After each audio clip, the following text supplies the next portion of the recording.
السلام عليكم ورحمة الله تعالى وبركاته. مرحبا بكم الناس، كيف أخباركم؟ عندنا فيديو جديد. كيف الصحة؟ كيف العمل؟ كيفكم مع الدراسة؟ أتمنى أنكم تكونوا صحة جيدة وأحوال تكون طيبة. بدنا في فيديو جديد وراح نبتدأ الفيديو بوصفة من الجسم لكل المقبلات على الزواج أو بدون المقبلات على الزواج، اللي كانت تشتغل طول السنة أو كانت تدرس طول السنة، لأن نحن مقبلين على الصيف وبدها تعتني بحلم وصارت تكون عروس. راح الوصفة تنظريمة مغربية سهلة وبسيطة ومكونات بسيطة. بس قبل ما ندخل في الوصفة أحب أنه أعطي نصيحة صغيرة، إنه أنا بحب أعطي النصائح أكثر من الوصفات. كل بنت مقبلة على الوصفة الطبيعية.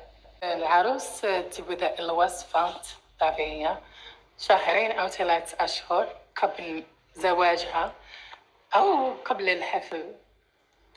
مو شرط تكوني عروس عادي، بنت عادية تعتني بحالها في أي مناسبة كانت عندها تبدأ الوصفات أبكر، يعني قبل بكثير، مشان الوصفة إذا كان فيها تهيج أو بهيج الشيء ما تبقى اليوم شهور إذا كان عندها فرح، مشان نحن جسمنا ما نعرف، ويمكن مادة تهيج ويمكن مادة ما تنفع معها تعمل حبوب. يعني سوي اعتني بحالك وشوفي اللي يليق واللي ما يليق.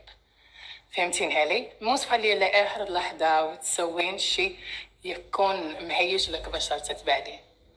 هذه هي نصيحة اليوم، نصيحة قطعت الفيديو مشان يعني تسجليها عندك.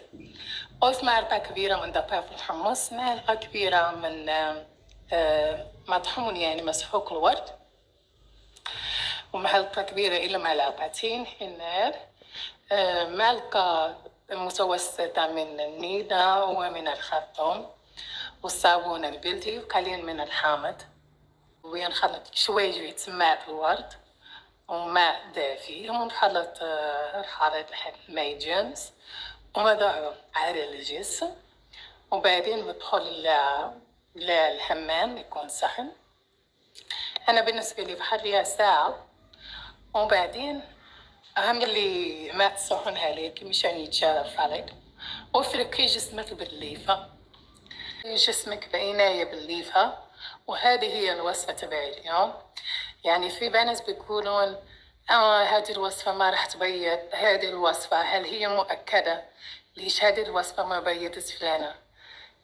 لازم تعرفون أن البشرة تكون نضرة وتكون صافية أحسن من البشرة البيضاء.